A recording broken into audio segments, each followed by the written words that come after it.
함께 읽을 성경 말씀은 시편 49편 6절에서 14절까지입니다.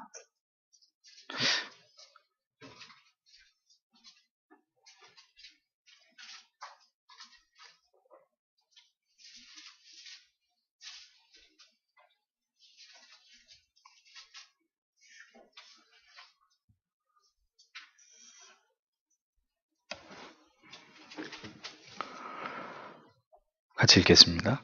자기의 재물을 의지하고 풍족함으로 자긍하는 자는 아무도 결코 그 형제를 구속하지 못하며 저를 위하여 하나님께 속전을 바치지도 못할 것은 저희 생명이 구속에 너무 귀하여 영영이 못할 것임이라.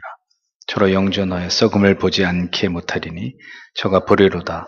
지혜 있는 자도 죽고 우둔하고 무지한 자같이 망하고 저의 재물을 타인에게 끼치는도다. 저희의 속생각에 그 집에 영영이 있고 그 거처가 대대에 미치리라 하여 그 전제를 칭하던다. 사람은 존귀하나 장구치 못하며 멸망하는 짐승 같도다. 저희의 행위는 저희의 우매함이나 후세 사람은 오히려 저희 말을 칭찬하리로다. 양같이 저희를 음부에 두기로 작정되었으니 사망이 저희 목자일 것이라. 정직한 자가 아침에 저희를 다스리니 저희 아름다움이 음부에서 소멸하여 그 거처조차 없어지려니와. 아멘. 여기까지입니다. 구약의 나머지 부분에 나타나는 증거들, 구약과 신약의 유사점.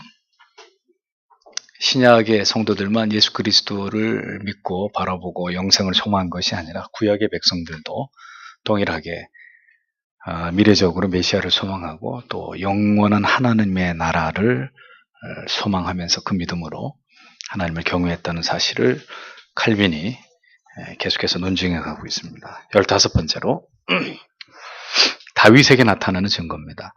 모세뿐만 아니라 구약의 많은 선지자들에게서 우리는 그들이 영생과 그리스도의 나라에 대한 충만한 소망으로 가득했다는 사실을 발견하게 됩니다. 다윗은 하늘의 신비에 대해서 말하면서 그 목표에 대한 뚜렷한 자기의 견해를 피력하고 있죠.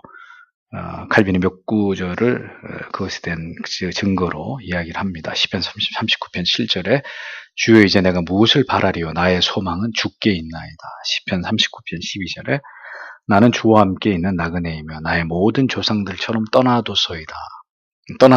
이렇게 되어 있습니다. 이런 그 별세를 이야기하는 이 세상을 떠나서 영원한 나라를 소망하는 이러한 정서들은 구약의 많은 사람들, 구약의 많은 족장들, 선지자들 비롯한 많은 하나님의 사람들에게 공통적으로 발견되는 정서라는 겁니다. 이 땅에 견고한 것도 영원한 것도 없음을 고백하면서 하나님을 확고한 믿음으로 붙드는 사람들은 이 세상에서 자기의 행복을 찾았던 사람이 아니라는 증거들을 성경이 보여줍니다. 다윗은 언제나 이 부분을 참된 위로를 구하는 성도들에게 생각하라고 강조합니다. 또 다른 곳에 그의 고백을 보면 다윗이 인생의 덧없음을 노래하기를 시편 103편 17절에 여호와의 인자하심은 자기를 경외하는 자에게 영원부터 영원까지 이르며, 또 102편에도 이와 비슷한 주제들을 노래하고 있는 그런 내용들을 보게 되고, 이사야 선지자도 비슷한 소망을 품었던 것을 볼 수 있죠. 하늘이 연기같이, 이사야 51장 6절에 하늘이 연기같이 사라지고 땅이 옷같이 헤어지며 거기에 사는 자들이 하루살이같이 죽으려니와 나의 구원은 영원히 있고 나의 공의는 폐하여지지 아니하리라. 이렇게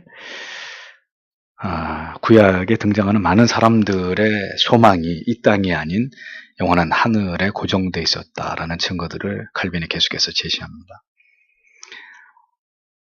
하늘의 소망이, 영생이 확고해지는 이런 자들에게서 나타나는 공통점은 이 세상에 대해서 그리고 자기 인생에 대해서 모든 헛된 집착과 욕망을 내려놓게 되는 것입니다. 영혼에 대한 소망이 구체화될수록 이 땅에서의 시간이나 육신 안에서의 삶에 대한 모든 미련들이 점차로 이렇게 사라져가는 그런 고백들을 성경 우리에게 보여주고 있다는 것이죠. 그래서 여러분, 이 땅에서 죽을 날이 다가오는 가운데 상당 부분 개인적 성화가 진전된 사람들의 특징이 뭡니까? 아직 이 땅에 하나님이 부를 날이 채 다가오지도 않았는데도 쉽게 말하면은 시험 치기 직전에 시험 기간이 아직 한 달이나 남았는데도 시험 준비가 다 돼 있는 친구들을 보십시오. 굉장히 여유롭잖아요. 그런 것처럼 주님이 부를 날이 아직 한참이나 남았는데도 성화가 거의 다 완성이 된 사람들의 특징을 보세요. 이 세상을 살아가고 있는 사람들의 모습이 아니에요. 나는 곧 갑니다, 여러분. 저는 좋은 곳에 먼저 갑니다. 우리 가서 만납시다. 그럼 정말 자기가 좋은 곳을 이제 곧 가야 되는데 그 설레임으로 충만해가지고 정말 어깨에 날개죽지에 날개만 없었다 뿐이지 정말 이렇게 천사 같은 그런 모습으로 신앙의 뒤를 따라오고 있는 후배들에게 좋은 그 귀감이 되는 이런 모습들을 보여주잖아요. 어떤 사람은 그것이 다 임박해서 이루어져가지고 하나님 앞에 부름받는 사람이 있는가 하면 충분히 이제 신앙에 그가 도달해야 될 지점에 거의 다 이르렀는데도 하나님이 더 그 생명을 연장시켜 주셔가지고 그렇게 성화가 상당 부분 완성된 사람에게서 보여지는 그 신앙의 유익을 주변의 지체들로 하여금 보게 만들어주는 거죠. 그러니까 그런 분이 그 공동체 안에 있다는 것은 보물 같은 거죠. 보물. 이미 성화가 거의 다 이루어져서 아주 뚜렷하고 너무나 명백하게 천국을 소망하면서 앞으로 살아가야 될 날들이 남아있는 지체들 향해서 용기와 격려와 자기가 가지고 있는 내세에 대한 분명한 확신을 이렇게 던져주면서 막 그렇게 신앙을 고무시키고 위로와 용기를 주는 이런 성도님들이 그 교회 안에 연로하신 분들 가운데 계신다는 것은 그 교회가 받은 가장 큰 축복 중에 하나입니다.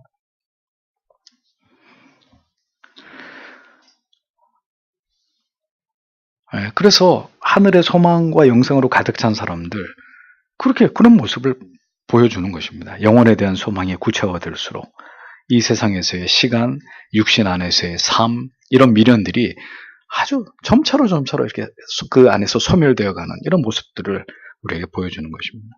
세상에 살아가지만 세상은 불완전하고 흔들리고 결코 완전하지도 안전하지도 않다는 것에 대해서 모든 하나님의 사람들은 분명한 확신을 가지고 있었던 사람들이에요. 세상에 기대하는 게 없고 바라는 게 없고 미련이 없을 수밖에 없죠. 그런 확신에 강해질수록에 흔들리는 나라보다는 흔들리지 않는 영원한 나라를 더 견고하게 바라보는 소망을 갖게 되는 것이라는 거죠. 그래서 제 생각에는 일본에 있는 사람들이 제일 예수를 잘 믿어야 돼요, 사실은. 왜냐하면 맨날 흔들리니까. 맨날 흔들리는 데서 사니까 흔들리지 않는 나라를 얘기해주면 더 거기에 꽂혀야 되는데 일본의 신자들은 5%도 되지 않아요. 3%라고 제가 몇 년 전에 그렇게 알고 있어요.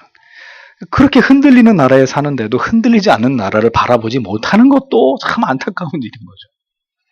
히브리서 12장 28절과 같은 고백을 하나님의 사람들은 이 세상에서 담대하게 하는 것입니다. 뭐라고요? 그러므로 우리가 진동치 못할 나라를 받았은즉 은혜를 받자. 이로 말미암아 경건함과 두려움으로 하나님을 기쁘시게 섬길지니 이런 고백을 할 수 있는 거 아니겠습니까? 흔들리지 않는 영원한 나라를 받았으니 이 불안한 세상을 지나가는 동안에는 더 힘써 하나님께 은혜를 소망하고 그로 인해서 세상의 미혹에 넘어지지 않기 위해서 경건함과 두려움으로 하나님을 기쁘게 섬기자. 이렇게 히브리 기자는 독려하고 있었던 이런 말씀을 우리가 보게 되는 거죠.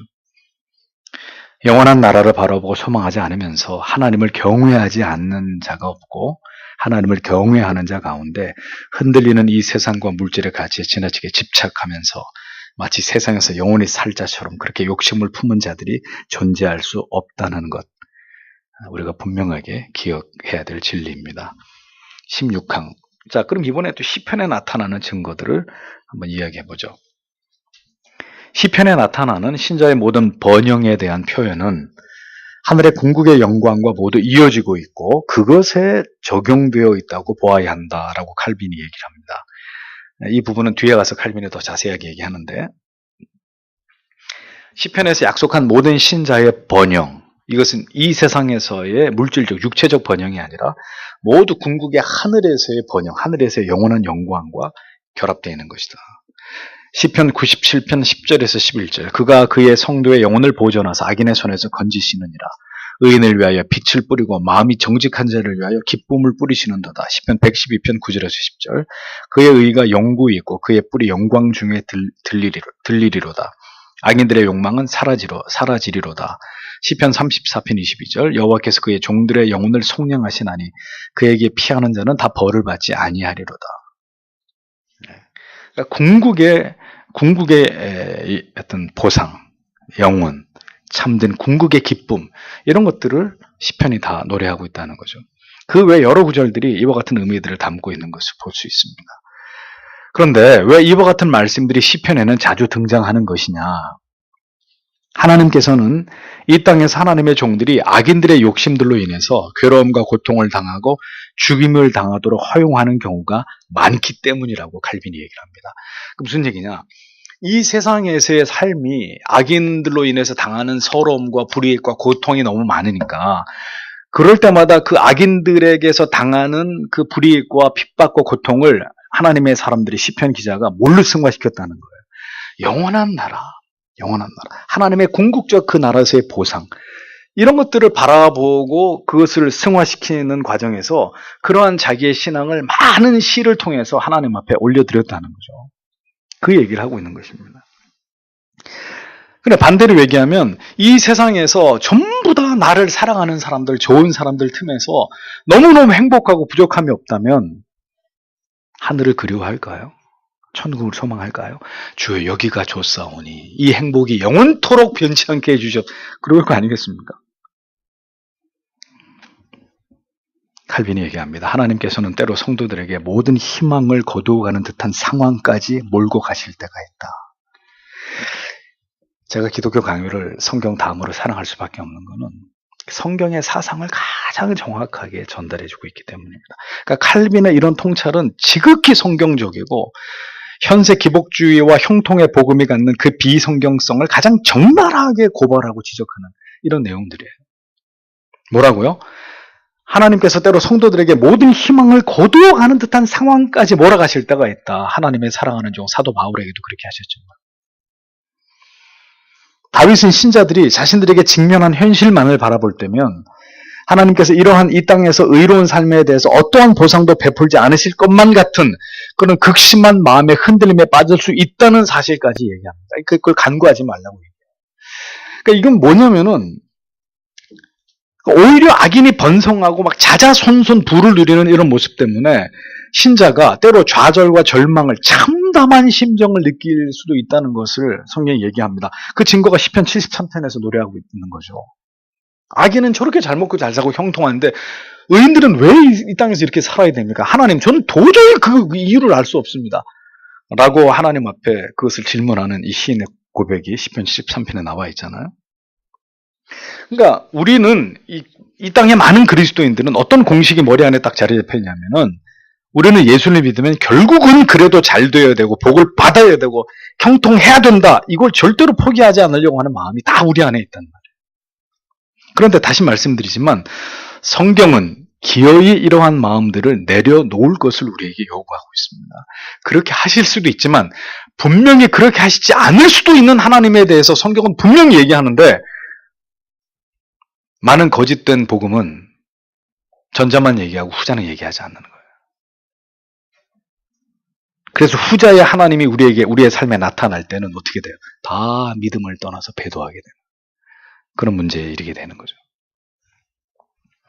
결국 성도가 바라보아야 할 것은, 성도가 소망해야 될 것은 하나님의 나라, 그 나라에서의 궁극의 보상을 바라보아야 함을 구약의 성경은 줄기차게 우리에게 말씀하고 있고, 그로 인해서 구약의 백성들의 신앙의 중심에도 결국은 영생이 있었음을 우리에게 분명하게 명시하고 있다고 칼빈이 우리에게 분명히 가르쳐주고 있는 거죠. 무엇이 가장 소중한 가치입니까? 뭐가 제일 소중한 가치입니까? 우리가 무엇인가를 포기해야 될 순간에 여러분들의 선택은 영적인 것이냐 그렇지 않느냐, 이걸 생각해 보세요. 여러분의 출세와 돈과 이익을 위한 것이어야 되느냐, 영적인 것이어야 되느냐, 우리가 뭔가를 포기해야 될 순간이 올 때 어떤 것이어야 되는지를 생각해 보시라. 부디 영원한 것을 빼앗기지 않기를 바라고 그것을 얻기 위해서 현실 속에서 때로는 포기할 수 없는 것까지 기꺼이 포기할 수 있는 믿음이 있어야 한다는 것입니다. 그렇지 않고서 어떻게 북한 같은 데서 살겠어요? 생각해 보세요. 그렇지 않고서 어느 날 불이 나서 내가 가진 모든 게 다 홀라당 타버리는 현실을 어떻게 감당하겠어요? 어느 날 신방을 갔다 왔는데 이 목사님 자기 집으로 가까이 갈수록 자기 불이 나는 집이 자기 집이라는 확신이 드는 거예요. 아닌 게 아니라 그 앞에 가보니 정말 목사님 사택이 불이 나서 새 아들이 숫덩이가 돼서 발견된 거예요. 거기서 독일 목사님 벤자민 슈몰크 목사님이 작사한 시가 내 주여 뜻대로 행하시옵소서. 여러분들이 즐겨 부르시는 그 찬송입니다. 어떻게 설명할 거냐 이거죠. 어떻게? 결국은 거기까지 우리를 끌고 내려가셔서 우리로 하여금 영원한 것을 바라보게 하시는 게 하나님의 섭리라면 신자는 그 자리에 서 있어야 되는 거예요. 도리가 없어요. 다 뺏기고 다 죽고 다 도망쳐버리고 다 배신하고 그래도 그 자리에 서서 하나님은 선하십니다. 하나님은 저에게 선하신 아버지십니다. 하나님의 이름이 영원토록 영광을 받으시길 원합니다. 그게 믿음이라고 성경은 가르쳐주는 거예요. 근데 아무도 그걸 믿음이라고 생각하고 싶지 않아 하죠. 아무도 거기까지는 아니에요. 하나님 거기까지는 못 갑니다. 안 갑니다. 갈 수 없습니다. 거기에 나를 세워두지 마세요. 저는 하나님을 부인할지도 모릅니다. 그게 우리의 솔직한 마음이라는 거죠. 그런데 성경은 그렇게 말씀하고 있지 않다는 겁니다. 17번째 현세를 넘어 내세를 바라봄. 구약 백성들의 내세관을 계속 이야기하고 있습니다. 이러한 다윗의 고백 속에서 우리가 깨달아야 될 깊은 지식은 하나님께서는 그의 사랑하시는 종들에게 약속하신 바를 참 중요한 얘기죠. 이 세상에서는 거의 혹은 전혀 이루어 주시지 않음을 구약의 족장들이 모두 깨닫고 있었다라는 점입니다. 그러니 여러분 구약시대의 이스라엘 백성들 하나님의 사람들이 품었던 신앙과 지금 이 시대에 예수를 믿는 절대 다수의 그리스도인들이 마음에 품고 있는 생각과 이게 얼마나 이 엄청난 갭이 있다는 걸 우리가 깨닫게 되는 거죠. 우리는 절대로 그런 일이 내 인생에 일어나서는 안 된다고 생각하고 그들은 얼마든지 하나님의 선하신 뜻과 섭리 안에서 세상에서는 하나님이 우리를 그렇게 사랑하시고 우리가 하나님을 사랑하지만 세상에서는 거의 아무것도 하나님이 나에게 주시지 않을 수도 있다. 구약의 족장들이 그런 믿음을 가지고 있었다. 오히려 그들은 언제나 그들의 마음을 하나님의 성소로 높이 들어올려서 언제나 그곳에다가 소망을 두면서 하나님을 신앙했다라는 증거들을 성경을 통해서 우리는 본다는 것입니다. 궁극의 심판의 날을 날마다 믿음의 눈으로 바라보면서 그것을 깨달음으로 만족했고 그러한 확신과 소망의 근거에서 이 세상에서 어떤 일을 당하든지 하나님의 그 궁극의 약속이 성취될 날만을 바라보고 소망하면서 그렇게 하나님의 백성들이 그 어려운 시대들을 지나갔었다라고 성경이 우리에게 이야기를 해주고 있는 것입니다. 시편 17편 15절 나는 의로운 중에 주의 얼굴을 보리니 깰 때에 어디서 깬다는 거예요. 이 모든 고통의 날들이 지나가고 그리고 주께서 내 생명을 취하셔서 그 영원한 곳에서 다시 깨어나게 될 때 내 눈앞에 계시는 주의 형상으로 만족하리이다.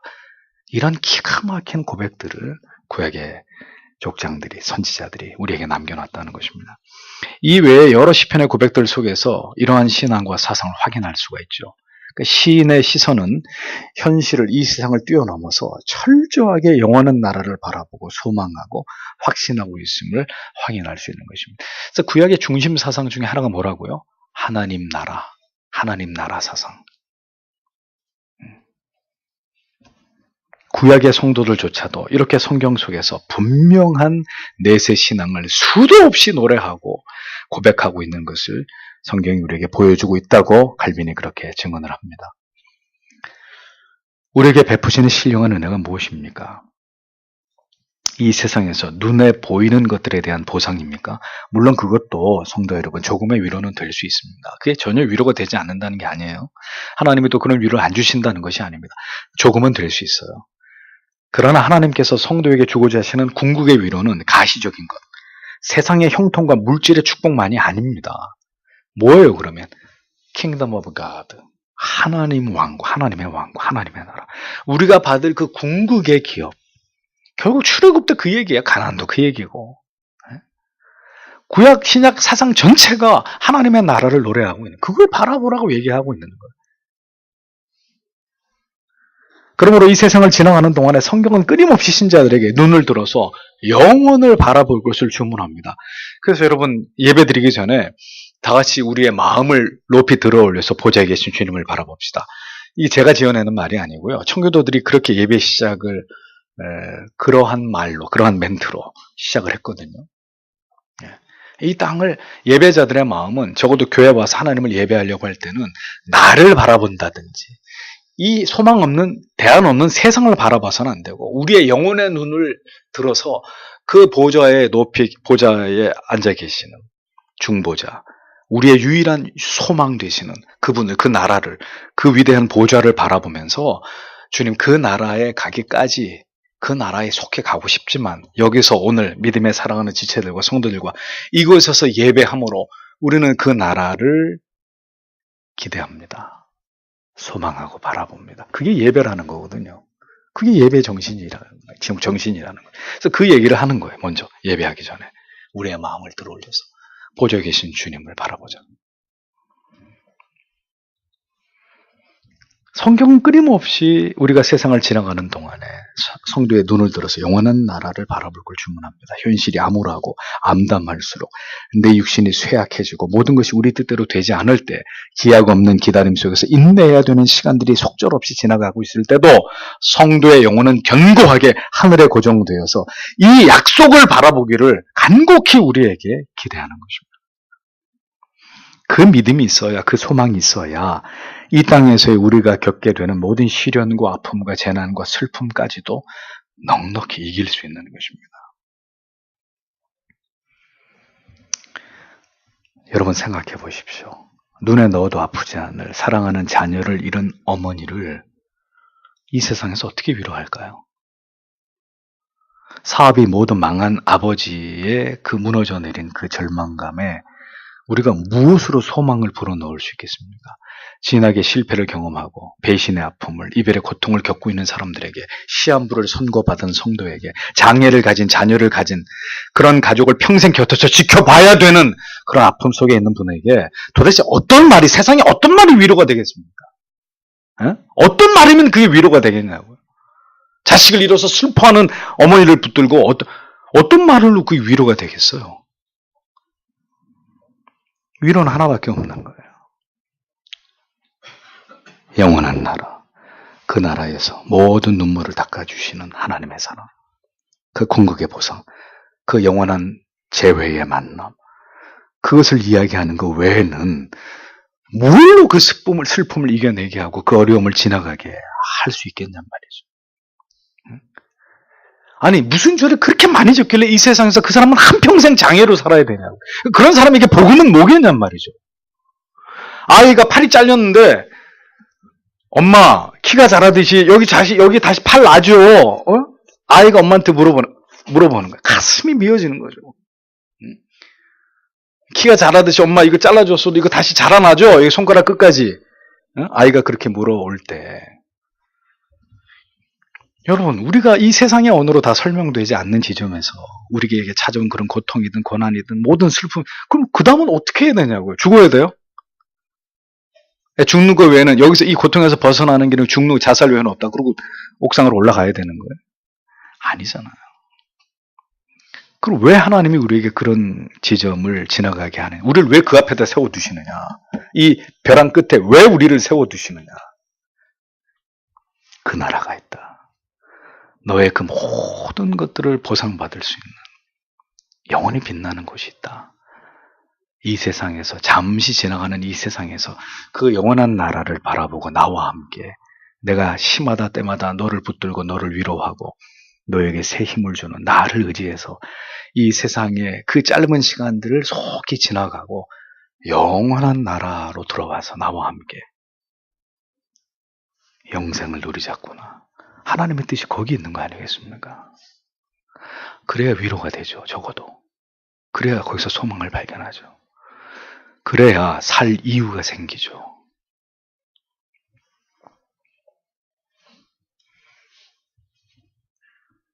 이 세상에는 악인을 심판하는 파멸의 웅덩이가 없을 수 있습니다. 이 세상에는 북한 땅의 성도들처럼 성도를 위한 궁극의 안전한 처소가 없을 수도 있습니다. 피난처시오, 도움이시오, 산성이요 그랬으니까 있을 수도 있지만 지금도 사지에 몰리고 있는 그리스도인들을 생각해 보면 없을 수도 있습니다. 그러니까 반드시 있어야 된다고 고집 부리지 마세요. 그건 신앙이 아니에요. 없을 수도 있어요. 안전한 처소가 이 땅에서는 없을 수도 있어요. 그래서 결국은 다니엘의 세 친구들처럼 풀무불에 들어가기도 하고 다니엘처럼 사자굴에 들어가는 수밖에 없는, 달리 도리가 없는, 콜로세움 원형 경기장에 석 달 열흘을 굶은 맹수들 앞에 서야 되는, 어떻게 하겠어요? 안전한 처소가 없고 이제는 죽음 앞으로 내몰려야 되는 상황이면 서야죠. 그럴 때 우리가 바라볼 수 있는 것은 영원한 나라밖에 없는 것입니다. 그 나라에 대한 소망과 약속밖에 없는 것입니다. 그래서 모든 하나님의 순교자들이 그 마지막 끝에, 인생의 끝에 서서 그 영원한 나라를 우리에게 노래하는 모습을 남겨주고 그 소망스러운 모습을 보여주고 다 순교의 제물이 됐잖아요. 우리 보고 그 길을 따라오라고 손짓하고 있잖아요. 그러하게 우리는 이 불안정하고 이해할 수 없는 이런 세상이 아닌 궁극의 하나님의 보좌, 하나님의 궁극의 심판의 때를 바라볼 수밖에 없는 것입니다. 성경은 그것을 믿음이라고 말하고 성도가 품어야 될 궁극의 소망이라고 큰 소리로 우리에게 외치고 있는 것입니다. 여기까지 성경이 말하는 이 진리를 이해하는 성도는 목사가 여러분들에게 단언하건대 지극히 소수에 불과합니다. 그 소수 속에 오늘 여러분들이 들어가는 거예요. 여기까지 지금 목사가 이 칼빈의 기독교 강요를 해설하면서 제가 말씀드리고 있는 이게 신앙입니다. 이게 믿음입니다. 이게 구약 백성들의 신앙의 핵심이었고 우리가 품어야 될 궁극의 신앙의 모습, 이 진리를, 성경이 말하는 이 진리를 이해하는 성도, 여기까지 이렇게 말씀을 따라서 온 성도들 단언하건대 지극히 소수에 불과합니다. 많은 사람들이, 많은 성도들이 지금도 자기들이 믿고 싶은 것만을 믿으려고 합니다. 자기들이 보고 싶은 것만 성경 안에서 보려고 합니다. 자기들이 받아들일 수 없는 것은 성경의 말씀에서 지워버리려고, 거부하려고 합니다. 내가 인정할 수 없는 것은 원치 않는 말씀이라고 치부해버리려고 합니다. 이건 내가 받아들일 수 없는 말씀이라고 제껴놓으려고 합니다. 여러분, 믿음이 그럴 수 있습니까? 그럴 수 없습니다. 성경은 여기까지 이 모든 것을 이해하고 받아들이고 소망하는 것까지를 믿음이라고 말씀하고 있기 때문입니다. 그러니까 결국 이 세상에서 해피엔딩이면 좋겠지만 이 세상에서 신자는 새드엔딩이 될 수도 있습니다. 결국은 멸망이고 순교고 수고와 슬픔뿐일 수 있습니다. 그건 저의 말이 아니라 성경의 진리입니다. 그럼 무엇입니까? 그럼 뭐라는 거예요? 우리에게는 eternal life, 영원한 삶이 있다. eternal life, 끝이 없는 삶이 있다. 우리에게는 영원한 나라가 있다. 하나님의 보좌에서 영원한 궁극의 심판, 궁극의 보상이 있다. 성경이 그 말씀을 하는 거죠.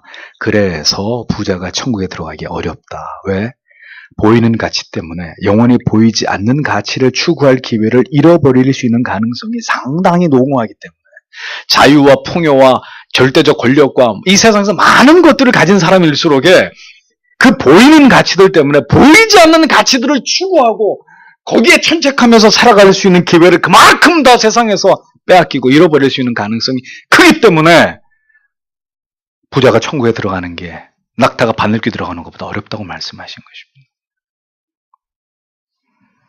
시편 49편은 그 어리석은 자들의 종말을 그리고 의인의 그 종국을 절절히 묘사하고 있습니다. 칼빈의 말을 빌자면 그처럼 신뢰할 수 없고 덧없이 사라져가는 세상의 복들에 기대어 마음의 평안을 찾는 어리석은 자들을 이렇게 조롱하고 있다고 칼빈 자신도 그렇게 비아냥거리고 있는 것을 우리가 기독교 강요 안에서 볼 수 있는 거죠. 성도 여러분, 성도는 전혀 다른 종류의, 전혀 다른 곳에서의 행복을 추구하는 사람들인 것을 잊어버리지 마십시오. 그게 우리의 아우라예요, 아우라. 그러니까 이 세상에서 뭘 좀 이렇게 됐다 그래가지고 막 아유 좋아 이러고, 뭘 잘못돼도 못 살아, 나는 안 살아, 나는 영원한 나라를 받은 사람으로서 그건 좀 아니지 않나 이거죠. 그거는. 아니 이 세상이 전부일 것 같으면 그럴 수 있어요. 뭘 됐다 그래서 막 좋아하고 잘못되면 막 실망하고, 이 세상이 전부이면 그럴 수 있다고 생각되어집니다. 근데 이 세상이 전부가 아니잖아요.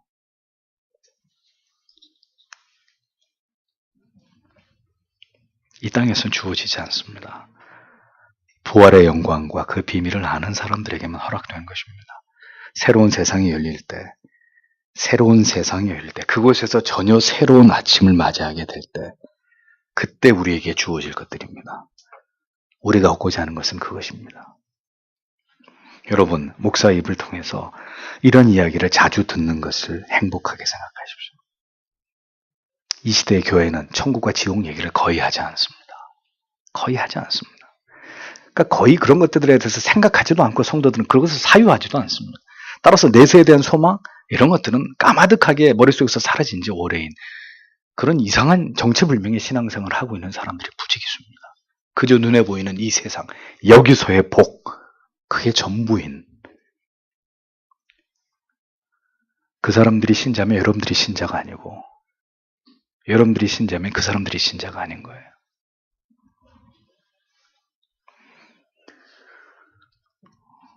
오늘도 이 소망을 여러분들에게 말씀드립니다. 마귀는 어떻게 해서라도 신자의 머릿속에서 이 소망을, 이 빛나는 나라의 궁극 행복을 까마득한 일로 만들기 위해서 혈안이 되어 있습니다. 그러하게 오늘도 우리의 현실은 우리의 목을 조이고 있습니다. 눈 뜨고 일어나면 돈, 고민해야 돼요. 돈, 필요한 돈. 또 우리의 궁핍, 우리의 절망, 우리의 불행, 우리의 슬픔, 나아가서 이런 모든 것들이 불평의 이유가 되어버리도록 만듭니다.